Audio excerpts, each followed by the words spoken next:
Thank you for listening to the Golden Hour Drip podcast with me, Logan Lee Miller. Enjoy the show. Welcome back to the Golden Hour Drip podcast. I'm your host, Logan Lee Miller. And is it too early to start decorating for fall?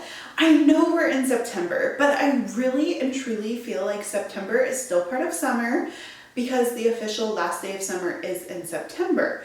Plus, when I see my highest self, I'm still at my lake house in September. I'm talking last summer vibes. If you guys read that book, I read the last summer, last summer, and it was so good, but it's like a house in the Hamptons, and it's a very late summer beach vibes.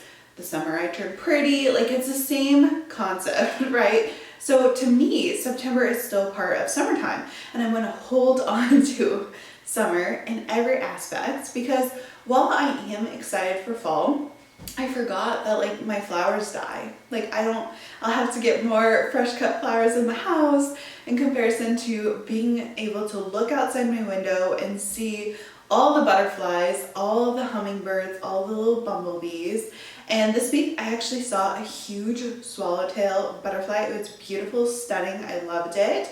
But everywhere I look, fall decor is just popping up. I went to Walmart the other day and there are these huge pumpkins, gourds, the white little pumpkins, all of the pumpkins on the grocery side. Now I could not purchase them that day. I was supposed to go in for eggs and milk and out. There was no window shopping or anything like that. But even if I would have avoided the grocery section, in the pharmacy, cosmetic side, the house decor, there is fall stuff everywhere. And there's also spooky decor. Now I am more of a fall girl than a spooky Halloween kind of girl for decorating my house. I feel for the more bang for your buck, I like to decorate for fall because I can decorate from fall end of September on to, after Thanksgiving, and then it changes to Christmas, of course. But I feel spooky decor is really just September and October, and then you have to switch things out, which if you're a decorator, this is no big deal. For me personally, I have this thing with clutter, I can't do it. So for me, I'm I'm gonna have to pack more stuff in storage. I'm gonna have to switch it out. I'm just not to that point in my life yet where I have that time. I'm trying to work on my passions and I don't have time for the clutter. Not saying that I don't like it, because my husband's grandmother, his grandma Sarah, decorates for Halloween every single year. Her stuff is beautiful. It's also very vintage, and she has these spooky pumpkins and goblins and gargoyles. It is so cute. I love her house so very much. And when I get to a point in my life where I have time to pull it out and take it down, right now we've just been doing so much traveling, I wouldn't even get to fully enjoy it. But everywhere I look, I see all this fall decor and I want it so bad. I really do. I have broken out the fall candles. In August, I was in the transition of spring and summertime candles in comparison to the fall candles, but I do have some fall candles out, and right now I have a leftover marshmallow fireside from Bath and Body Works from last year. And I was oh my gosh, I forgot how good and cozy these scents are. But I'm definitely in a candle era. I have a candle burning in every single room right now. I love the ambiance and I love the smell and the warmth that it gives. So I've definitely been in my candle era. But before we get started in this episode, I am going to do my peak and pits. This is still a new segment for me. But I want to try and stay consistent with it because I like sharing my peaks and my pits with you guys. If you want more peaks and pits, you can go to my Threads app because I'm always on the thing firing away threads. I'm any instant thought that I have, I'm like, you know what? Thread it. I'm really enjoying that app right now. It is giving me so much a creative outlet, honestly, and also having to challenge myself to write content every single day. And then another challenge that I've been doing for myself, if you follow me on Instagram, you can join our Golden Gal group, which is daily inspirational messages. So if you follow me on Instagram, then you can follow that channel. And it is honestly so much fun to have the challenge of like writing content, but also applying what is happening in my life and what I'm working through for someone else, because you never know what someone else is going through and how that might help them. So it has been a super, super fun outlet for me, and it's also pushing me to write content because I love to talk, okay? And I think talking is so much easier than typing things out and getting my thoughts in my brain out on paper. And I want to become more concise and have my thoughts come together and be simplified in comparison to sometimes when I talk, I go on tangents. Wait, just like right now, I'm supposed to be doing my peaks and pits, and I'm talking about threads and my channel on Instagram. Anyways, so my peak of the week. Oh my gosh, I threw my first Let's Be Friends KC event. I am so grateful for the experience and cannot stop smiling about it. So I've talked about the Let's Be Friends meetup events before on this podcast. The first one I went to was back in March. I signed up in February, and I think it was in March that I went to it. And it truly has been life-changing. So the girl who started is Sydney Morehouse, and at the time, I really vibed with her. I was like, she seems nice. So I followed her on socials, and then I went to her meetup, and she has had a huge life change, and she has moved to Austin, Texas.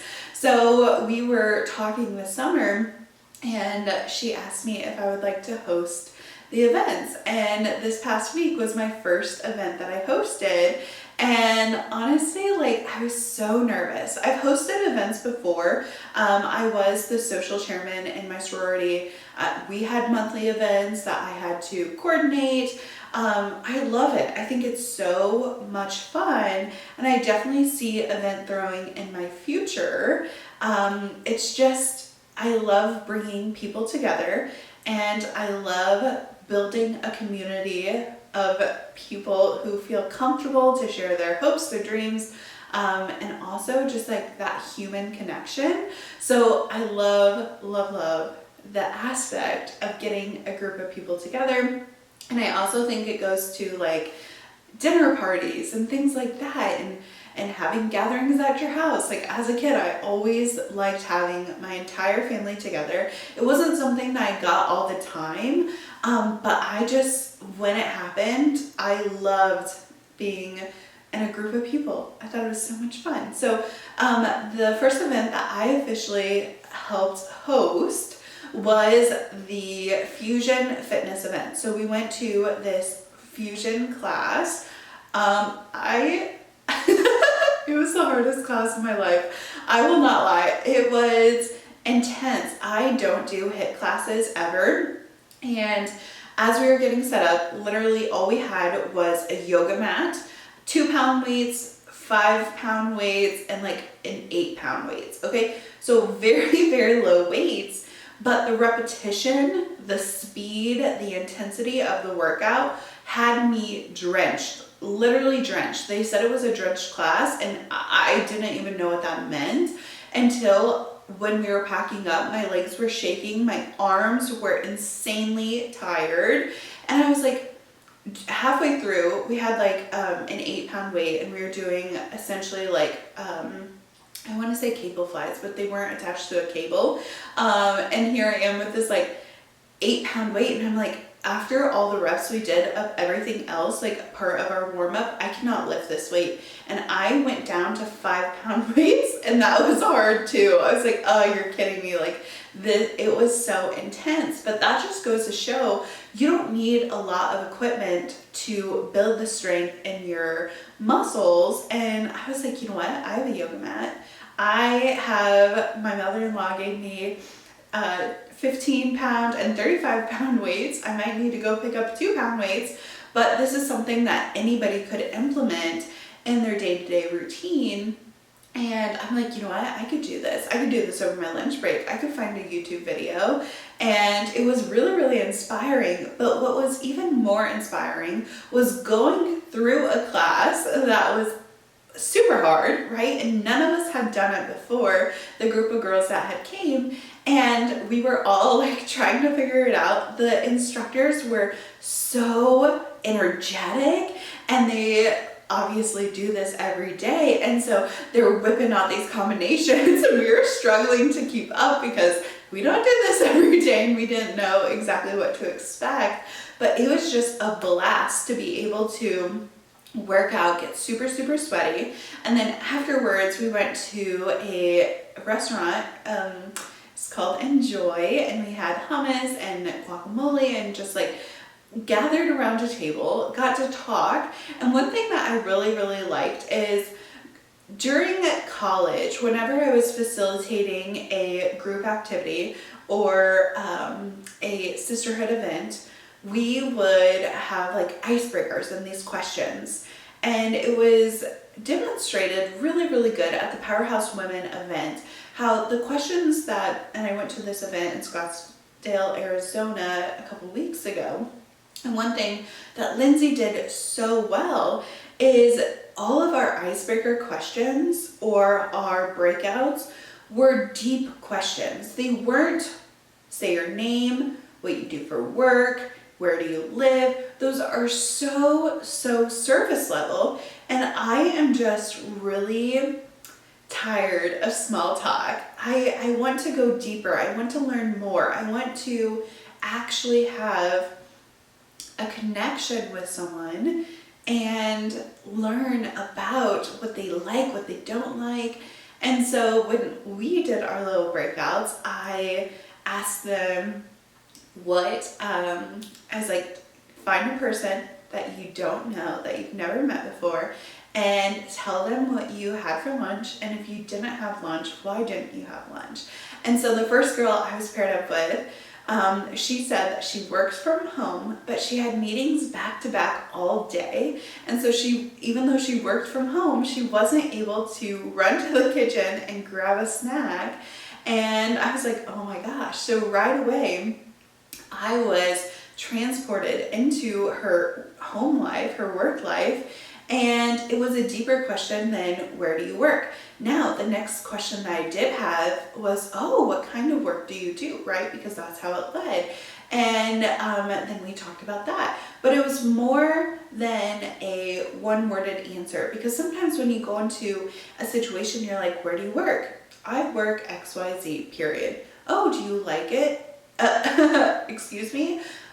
Everybody is generally inclined to say, yeah, I really like it, you know, especially if they've never met this person before.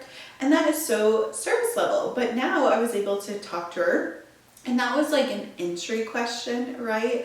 And so the next question we did was a little bit deeper, and the question after that was deeper than that. So it was a great way to break the ice, to introduce yourself to someone, and also have something to talk about that wasn't so surface level.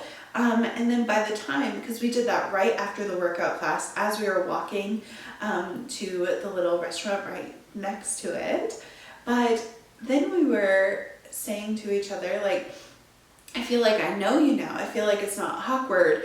And they're able to have more natural conversations as we sat down for supper, because we had already done the hard part. We had already talked about something that wasn't surface level. We introduced ourselves, and then it's not as awkward.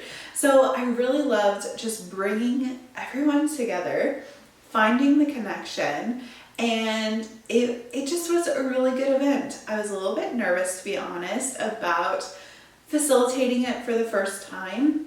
even though I've had experience with talking in front of large groups. I mean, I do a podcast every week, and I don't know, it was just like still this timidness because I hadn't done it for so long. And once I started doing it, I was like, oh yeah, I forgot. This is easy. This is fun. This is something that I love to do. So that was definitely my peak of the week. Now, my pit of the week is I got to visit my mom and dad, and Lily came home from college over Labor Day weekend.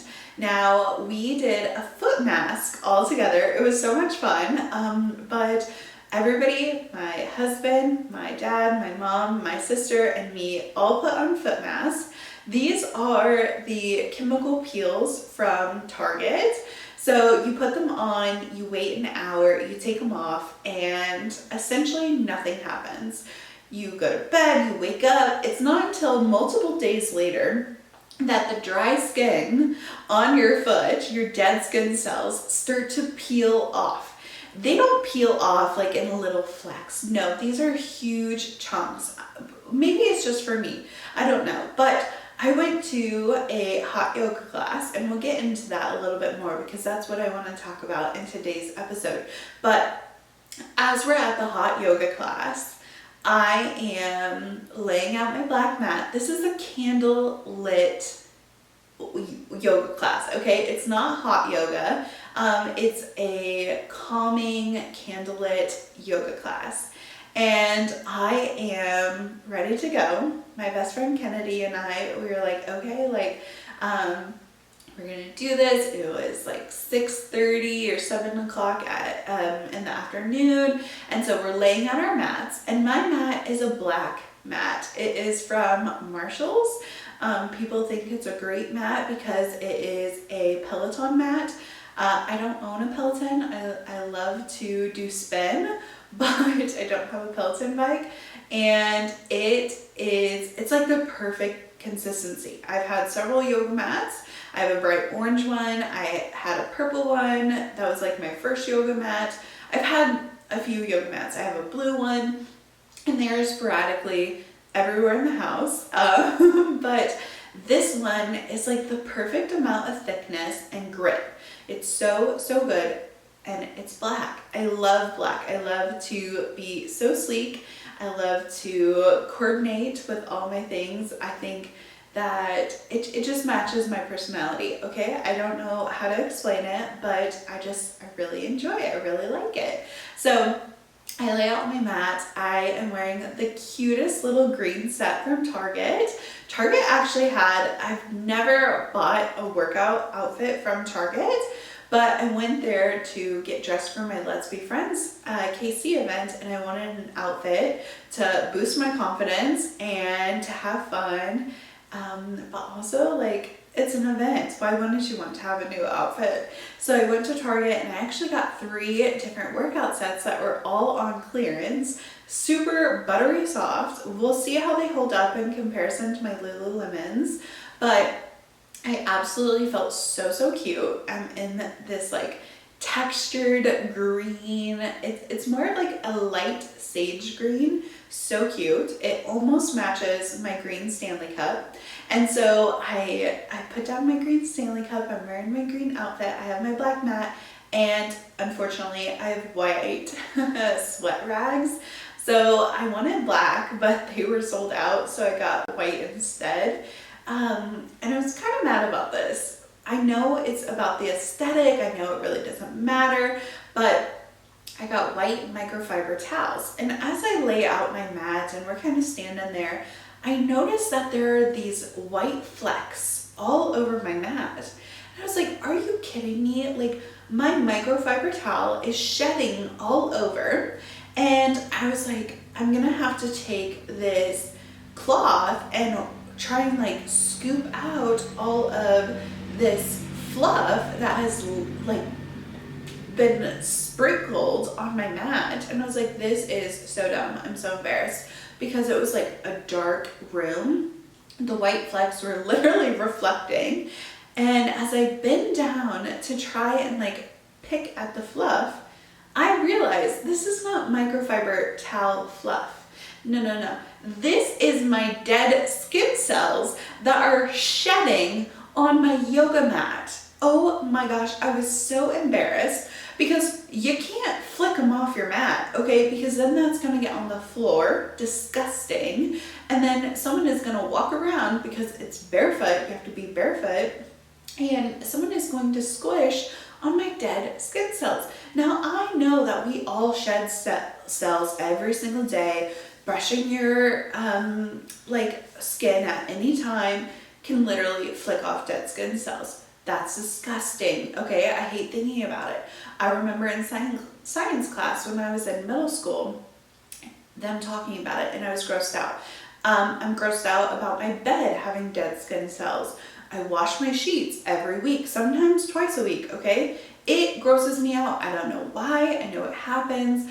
But as I'm looking at my mat, I was like, okay, I tried to brush them like in a pot, like, ooh, that's also gross, but I like tried to brush them up just a little bit so that they were in their own like little area.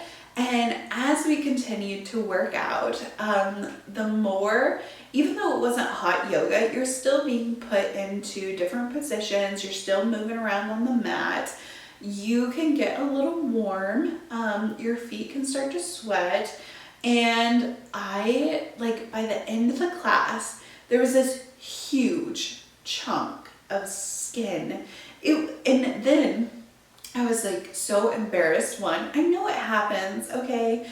And I told Ken, I was like, literally look at all these dead skin cells, they're so gross. But as I'm like working out, by the end of the class, it is spread all over, and I look at my feet and there's a flap of skin just like flopping around. Disgusting. And I was like, this is definitely a pit of the week, like having your dead skin cells come off. Now, I will say that it's usually bad like the first 3 to 4 days. My feet are so buttery smooth right now. They have completely sloughed off all of the dead, dry, nasty skin, and it is so smooth. I am loving how they feel now. I will say, speaking of bed sheets, like when I went to make my bed, there was like some at the bottom of the bed. Garrett also, his skin is peeling. So it was like, ugh. I love the aftermath of it, but it definitely is kind of gross. So usually once my feet start peeling, I will try to hop in a bath. And this is a pro tip. If you want it to accelerate in the shedding process, you hop in a bath, make the water extra hot, and it will soften the dead skin cells to help it separate from your foot. So I get in the bath and it peels it off a little bit more. So it definitely sped up the process, but that was a pit of the week. So the yoga class that I took with Kennedy, I love it. I don't have a membership at, I forget what it's called. I forget what it's called every single time. And I think it's because I don't have a membership and it doesn't like charge me on what it's called. It's a very typical boutique, like yoga bar class. And it is actually next to the Pilates class that I used to take. So I knew where it was. It's very easy to get to, but I've gone to 3 of these classes now. The first one I went with Jinju, and it was a traditional hot yoga class. The room was like 118 or something like that. Don't quote me. Okay, this is what I heard. And then we would get into these very traditional positions. We would hold it for a very long time and then switch. It was balance, it was core, it was all the things. It was a great class. It was a very hard class. I was not prepared for it at all whatsoever. So it was good, it was fun, it was great. And then the next class I took with Kennedy was a bar class. This was low weight. Again, it was like 2-pound weights, 3-pound weights, and I felt the burn. I felt the burn everywhere. It wasn't intense in the way that the traditional one was, but it was still intense in the way that all of my muscles were burning, my legs were shaking. So I didn't know what to expect for the third class that I was going to take. All I knew was it was a $5 drop-in class. Since I don't pay for a membership, I was using Genju's free pass, I was using Kennedy's free pass, and then she was like, you know what, it's a $5 class this week, why don't you come? I was like, you know what, I would love to see you, it's been a while. So I joined her in the hot yoga class, or it wasn't hot, sorry, but I didn't know what it was. It just said candlelit. I said, I'm there. So I am ready to sweat. That's why I brought my sweat towel. And the instructor tells us to lay on our mats and we're gonna get started. And it was very gentle. She was such a good instructor in the way that she was soothing. She was, guiding us through this. She would say, do what's best for your body, and if you want to do this, you can do that. She was giving so many different variations. There was no, because sometimes I've taken like a YouTube workout class or even a workout class where they say, do what's best for your body, and then it's not do what's best for your body. It's if you have to do one of the variations, then like everyone looks at you or nobody does the variation. So when you do the variation, you stick out, and then they usually say a comment like, it's okay if you have to do the variation. Everybody is at different stages. And they say it in a way that's like supposed to be sweet, but it's not actually sweet or kind or nice or anything like that. So I definitely enjoyed the class. It was very relaxing, and I liked that I had my eyes closed. And I think you can do a lot of good work when your eyes are closed because you're not worried about what everybody else is thinking of you. At the retreat that I went to 2 weeks ago, we did a hypno breathwork guided meditation to where we had a mask on our face. We had these like sleeping masks, and we closed our eyes. And I think when you have someone guiding you and your eyes are closed, you allow yourself to go deeper. You allow yourself to do things or think of things or completely clear your mind because you're no longer in charge. The person who is guiding you through this meditation, they're in charge. You don't have to worry about anything. You don't have to think of what should I be doing for the next pose or how should my body be feeling, because they tell you. They say, oh, you should be feeling like the stretch within your inner thighs or your back or your shoulders, or you should feel heavy in this area. And it's almost like instantaneous. I might not be like feeling that sensation until they bring awareness to it. And then once they bring awareness to it, I'm like, oh, you are right. Like I also feel that. Like I feel the movement in my body. I feel the stretch that you were talking about. And it truly is bringing awareness to how your body should be feeling, because sometimes we are so in our head, we don't drop down into our body. We don't feel what it's feeling. And until we can get in touch with our, physical, we can't get in touch with like the deeper part of ourselves. Because sometimes we can be so in our head and not in our body. And that's where you start to overthink. That's where you start to overanalyze things and make up stories that may or may not be true, but stress you out nonetheless. So I really enjoyed her class and how she put it in perspective. And I think guided meditation also allows you to be super, super quiet. I don't get enough alone time with myself. And when I say alone time, I mean right now, every week I record a podcast. You could say that's alone time, but in reality, I have something to do. Like I have a list, I have a deliverable. But in comparison to just sitting and doing nothing, I love the book, The Daily Stoic. It's like these prompts every day. I have not opened that book since 2021 though, and I would love to get back into it because I think the practice of stoicism and being quiet with yourself is so imperative and important. And I think about my day-to-day activities. Whenever am I asking myself, how are you feeling? What does your body feel like? What are your emotions? How did the last 5 minutes feel? How will you feel in the next 10 minutes? And when I was reading the Daily Stoic, I had carved out time to think for myself. Even if I didn't have time to journal, or actually didn't make the time to journal, I was still asking myself these questions on how I felt, where I was mentally, where I was physically. And I mean, the Daily Stoic has 366. I think it has one additional entry than days in the year.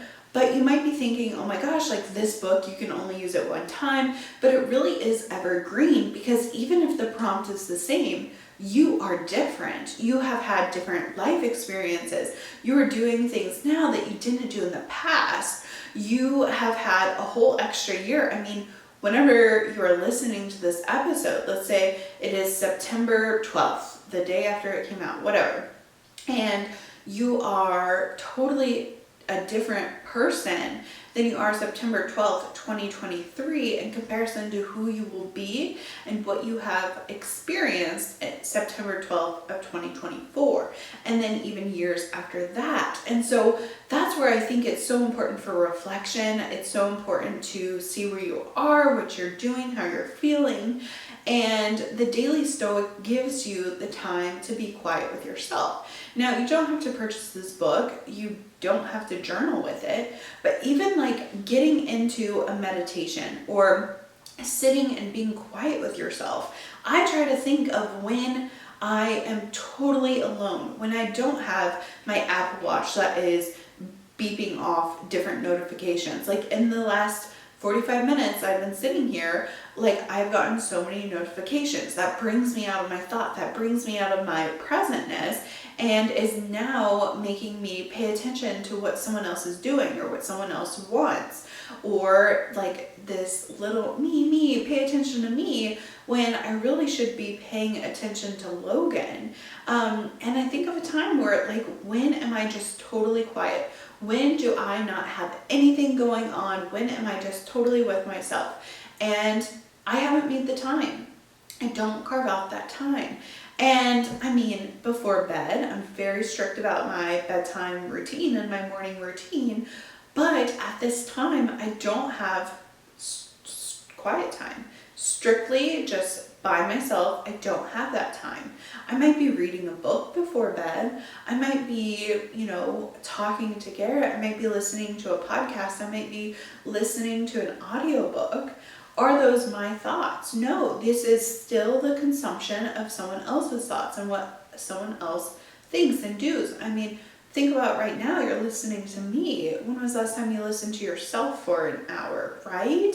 And so in this guided meditation, it was me time. Yes, it was guided. So you could say I was listening to someone else, but her prompts were more tools than her she didn't tell me how to feel. She didn't say, okay, Logan, you need to have a breakthrough. You need to be crying right now. No, she didn't say that. During the retreat that I went to, the workshop event, during that hypno breath work, she didn't say, hey, like, you need to be feeling this. If you're not feeling this way, it's wrong. It's totally like, how are you feeling truly? What is going through your head? What emotions do you have? And that is just so important to question and just ask yourself, because we don't often ask ourselves how we are feeling or what we're thinking. And I really think it is an important practice. And so here I am, I'm laying on the mat, I'm trying to follow the positions. And there was honestly one position that I really liked. It was where we were laying on our stomachs and then we put pressure on our shoulder. That felt so good. I just felt like the entire muscle relax and release. And I have been working on my shoulder and neck tension for the, like, really working on it for the past 2 months. It's something that I've been trying to focus on. I'm trying not to have like a screen neck or whatever. Like, I want to be able to stretch it. I want to be able to move it. Your spine is so important for longevity and the making sure that you can move. And that is what I am most concerned about, is the longevity and how I'm feeling. So I was just really immersed, and I've been trying to listen to myself more, even though I haven't made the time, right? Like, this is not a structured practice that I do. It's something that I need to implement, right? But we're all human. We're all trying. Like, I have made it a point not to have my Apple Watch or cell phone in the bathroom. So if I'm taking a shower, if I'm doing my skincare, if I'm getting ready for the day, I'm not watching Netflix, I'm not listening to a podcast, I'm not doing any of those things. I'm just focused on what I'm doing. Gelling my eyebrows, shaving my legs, whatever it is, I'm totally present. So that's a boundary I put into place. I would love to set in a more better practice for my meditation, or being quiet and being with my thoughts and letting them roam around. What I really, really like about this practice is it's not completely, the reason I shied away from it for so long is because I thought that my mind had to be completely blank. And that is hard. It is so hard to not think about anything. And so I would be thinking about what I want to do tomorrow, what I'm doing in the next 10 minutes, what I should have done yesterday. And I'm thinking about all these thoughts in my to-do list, but that isn't where your inner work comes in. It's to try and be quiet, and when your mind drifts somewhere else, to bring it back. It's the bringing back that is the actual practice of the meditation, of the yoga. And so I'm trying to bring back my thoughts, and I like to acknowledge the thought. I like to say, hey, like, I see what I'm thinking.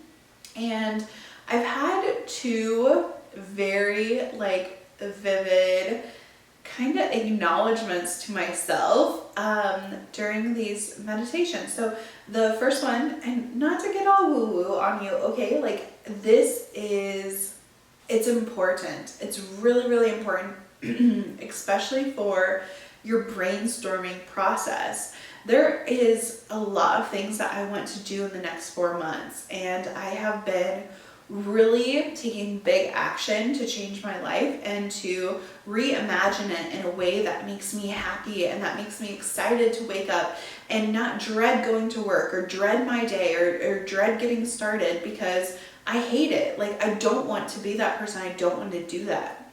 We only get one life to live, and I want to make sure that I'm taking advantage of every possible opportunity of being happy. And happiness and the pursuit of happiness means that you will be in the depths of trials, right? Like, you are going to be having to do hard work to get to that happiness, because anything worth having, you're going to have to work towards. So for me, I'm like, okay, like, it might be hard to do this inner work. It might be hard to get to where I want to become. But once I get there, like, it's going to be great. And when I get to the next step or the next thing, it is going to be better than I could have ever imagined. So I'm thinking about all these things, and I've really, really had to try hard to reimagine my life. And there's been lots of times in the past couple of years where I've felt completely lost and afraid, petrified, actually, like literally petrified, to where I felt glued, where I wasn't moving forward, I wasn't moving backwards, I was just stuck. I was stuck in this loop, and I have tried so hard to reimagine and to create new grooves in my brain and new habits and new excitement and just trying something that I've never ever tried before. And during the hypno breath work, and it wasn't like hypnosis or anything like that, but it essentially it's the guided part. It's where she's giving you prompts and talking to you. And I was like, okay, like, this is great.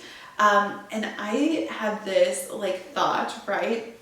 And I am a very visual person. I can visualize things in my mind. I can see with clarity every single part of it. And I just had this, it was crazy, but I'm sitting there and I'm looking up and I see myself reach down with a hand to pull me up. And I was like, oh my gosh. And I was just thinking, you know what? I've had to help myself. Nobody is going to do it for you. You have to help yourself. And helping yourself might mean you're putting in boundaries. Helping yourself might mean that you're cutting that toxic person off, or that toxic work environment, or that thing that is no longer making you happy. You're standing up for yourself and you're pulling yourself up. And I was just like, you know what? I was so proud of myself. And afterwards, she asked and she said, what is one word that you're feeling right now in this moment? And I was like, found. I feel found by myself. I feel like I truly understand what it means to be lost. And I feel like I am finally at a point where I'm happy.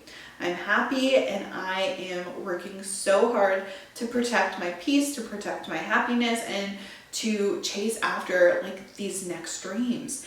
And so I thought, oh my gosh, perfect. I'm gonna achieve everything that I want and it's gonna be so great, and I'm just gonna be able to take all these actionable steps. I'm gonna be so amazing, right? I thought everything was gonna click into place, right? It should be clicking into place. I did some hard things. And then next 2 or 3 weeks, whatever it's been, I have taken action, but there are some parts where I've still felt immobilized. And I haven't gone out and done what I need to be doing. And I didn't know why. I was like, I've taken this massive leap. I feel like I know the direction I need to be going, but why am I not getting there? Why am I not there already? What is holding me back? And I really didn't know. And maybe I was just being blind to myself, right? Maybe I was just being blind to what I truly wanted and what I truly desired and what was actually stopping me. And so Kennedy and I were at this little yoga, I want to say retreat. It's not a retreat, yoga class. We're at the yoga class. And I'm wearing the cute, like I said, I'm wearing a very cute yoga set. And as we're twisting and as we're turning, I notice, my thoughts, right? I notice my thoughts are saying, oh my gosh, I wonder how my body looks right now. I wonder if, as I'm tucking my chin, I wonder if I have a triple chin. I wonder if my lower belly is sticking out. I wonder if my butt looks really big when I press it up in downward dog, right? And then I thought to myself, you know what? Kennedy is someone that I can feel so comfortable with. I'm not even worried about it. It didn't cross my mind, oh my gosh, I wonder how Kennedy thinks I look. It wasn't that at all. It was me. And then I was thinking, oh my gosh, what a good friend that I have, that I know she's not even worried about what I look like. She's in her own journey over there, right? And so I was like, how great is that? And that really prompted my awareness of being so worried about what other people think of me. And as she was guiding us through this meditation, this talk, this yoga class, I got this download, right? I got this thought, right? And it can only be from God, the universe, whatever you believe in. I believe in God. And so I felt like I got this little beam of light. it truly felt like it was a shock to my brain. And it clarified on where I was. And I was like, you are so worried about what other people think of you. That's why you haven't been able to go out and try things. Because you're still holding on to a past version of yourself. And I was like, you really hit me. You really hit me where it hurts. And I was thinking about the person I had been holding on to so much. And it can be something simple like a pair of jeans in your closet that you still, you want to fit in, you still love them, you want to wear, but maybe you've gained a little bit of weight post-college, post-high school. We all have. I mean, I definitely am not the size I was in high school. And you might have been holding on to it so tightly, but letting that pair of jeans go will allow you to welcome the woman or the person that you are today and the style that you have today. I mean, the jeans I wore in high school were Rock Revival and Miss Me jeans. And guess what? Those are definitely not my style anymore. So why would I even want to fit in that box of who I was in high school? I'm all about the Good American and the American Eagle, like the Old Navy jeans honestly slap too. So I am a totally different person than the person I was in high school and what I was wearing in high school. So if I don't fit in these jeans that I desperately wish I could fit in, right? If I don't think that they're even my style, why would I want to keep myself in that box? Why would I want to keep holding on so tightly to a person that I no longer am? And it goes the same with people's expectations of us. Why would I want to be holding on so tightly to what someone thinks I should be? There are so many different versions of you. There's so many different personalities and people's brains. You could meet someone and that day you were having the best day of your life. Oh my gosh, you look great. Your hair turned out perfect from your heatless curls. You got a free coffee that morning in the Starbucks line. You made it to work on time. You got a text from your grandma saying that you were the best, whatever it is. You're having a bomb day. You're feeling so good about everything. Your energy is going to show up different. So anybody you meet on the street, you're going to be freaking happy. And you're going to be this bubbly light and you're going to be like, oh my gosh, my life is great. And they're going to think that you are positively magnetic, that you are so energetic, so great, so happy, so nice. A few weeks go by and you are having a horrible day.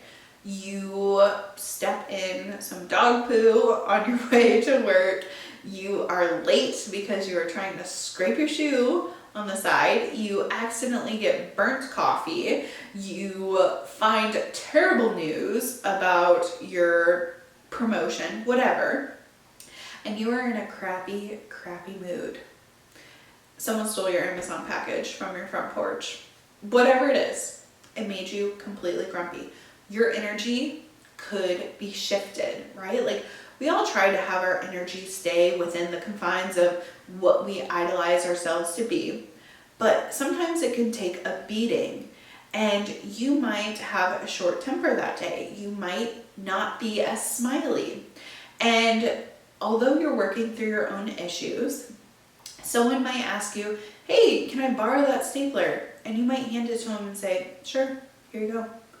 Your energy was impacted by your day, and that person might be thinking, oh my gosh, this person is so stingy. This person is so rude. They wouldn't even let me borrow their little stapler. Are you kidding me? But it's not your actual personality. It's just how you showed up that day. But that person is now going to have the mental image that you're a grumpy Gus, whatever.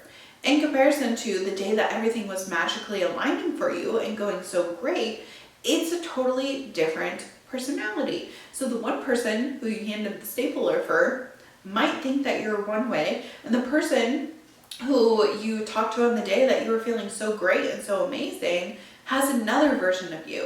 So if there are so many different ideas of who you are, why are you trying to be all of them to everyone? You cannot be everything to everyone. You can only be yourself. So if you're already going to disappoint some people, then why do you even care? And I ask myself this all the time because I want to be well liked, right? This is something that I've struggled with since elementary school. I think it was because I moved around so much that I instantly had to be put in different situations, different environments, different communities, different classes, different people.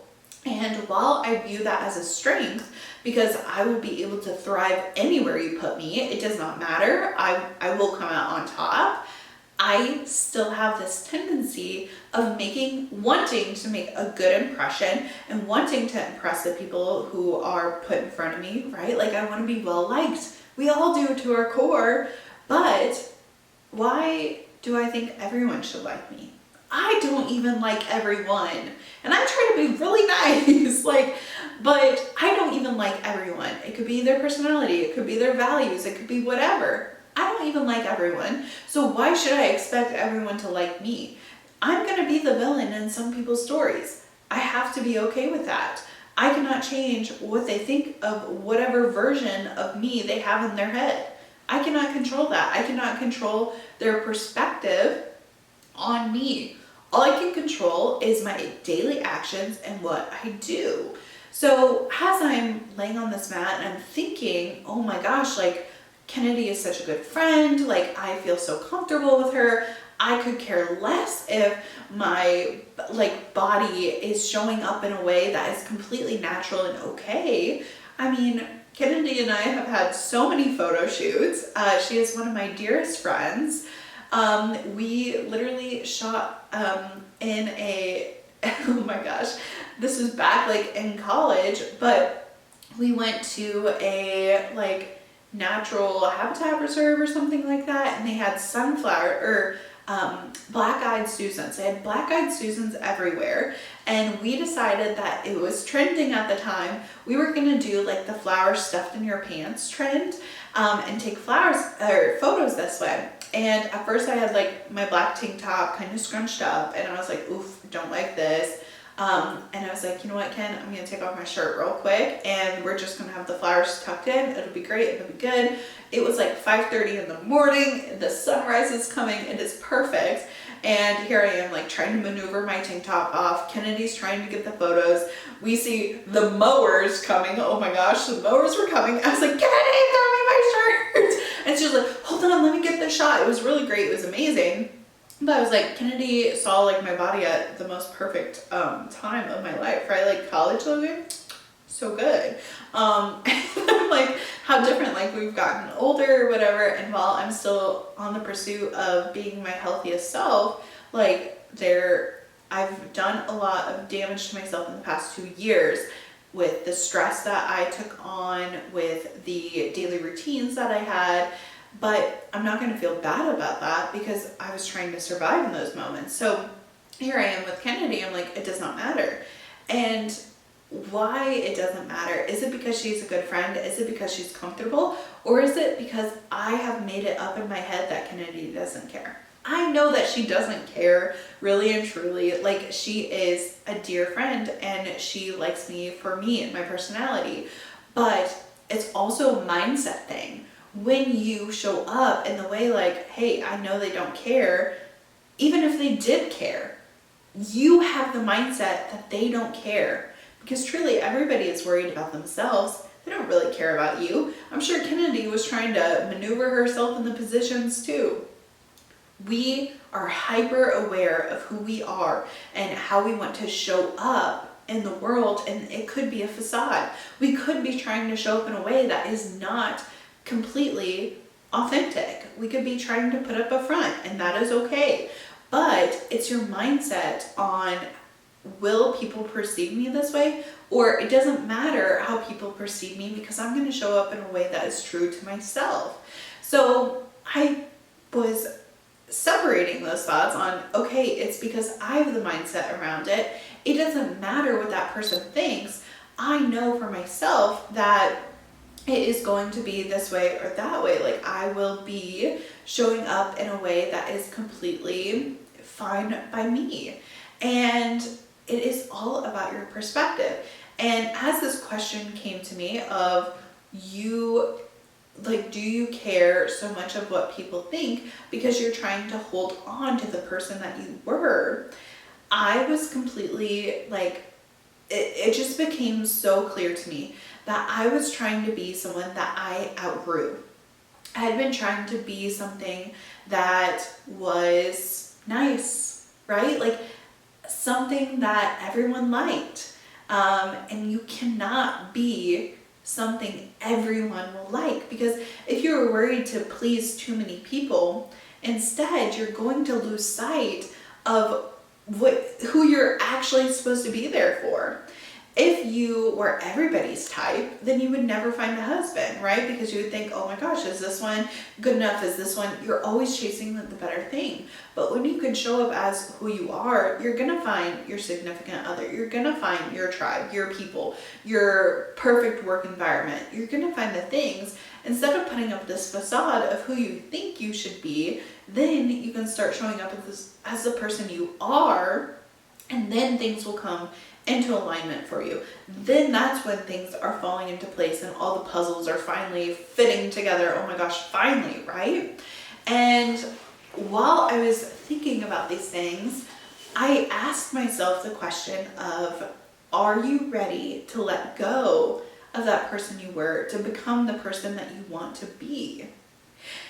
And I was a little scared. I was like, oh my gosh, like I have to be okay with completely leaving behind the person I was in order to become the person I want to be. I can no longer be worried about what people in my life thought of me previously. I can no longer worry what an ex-friend will think of me, or an ex-teacher, an ex-best friend, or an ex-boyfriend, or whatever. I can no longer be confined to those situations because I've grown as a person. I've experienced different things, and I'm totally different than who I was before. So if I'm a completely different person and I'm experiencing things I've never done before, then obviously I won't be the same person, because who I was at 15, 16, 17, she didn't know anything of me now. Like, she didn't know that we would be going to college. She didn't know that we would be going and running for a sorority or doing any of the things that I did. She could not have perceived what was going to come. So obviously she's only going to have her filtered lens. I have to be okay with letting her go and instead welcoming the next version of myself. So I have to be okay with no longer meeting the expectations of other people. The only person I need to be worried about is myself. And you might be thinking, oh my gosh, no, I have the expectations from my mom, my significant other, my best friend, all these things. The only person you will be with your entire life is yourself. You wake up with yourself every morning. You go to bed with yourself every morning. You were there when you were born, and you will be there when you died. You cannot say the same for anybody else around you. So you need to get to know yourself intimately. You need to have these times of quiet, order the daily stoic, go to a yoga class, whatever it is. I know in that moment, it was about me and it was my perspective. So I have to be okay with how I'm thinking and what I'm doing on a day-to-day basis, because I'm not going to be living with regret. The last 3 weeks, I've thought, oh my gosh, why haven't things come together for me? And it's because I'm still worried about the expectations and the perspectives of other people. But I saw this thread today actually, or maybe it was last night, I forgot. But it was like, it's been 1 year since the Queen of England has passed away. 1 year. She has accumulated more wealth than 99.9% of the population or whatever. And you haven't even thought of her until this tweet. And she lived so many decades, right? Like, she lived through so much and experienced so much, and she was literally the Queen of England. And you have not thought of her until this thread or this podcast. And that put it in perspective of, oh my gosh, if the Queen of England literally did not filter my thoughts, and maybe you've thought of her before, but I didn't. So go out and find the things that are going to make you truly the most happiest. Find the things that are going to bring you the joy, and don't care about the perception of other people, because it's what you care about. Thank you so much for listening to today's episode. Be sure to rate and review, send to a friend who might need to hear this, and I'll see you in the next one. Bye!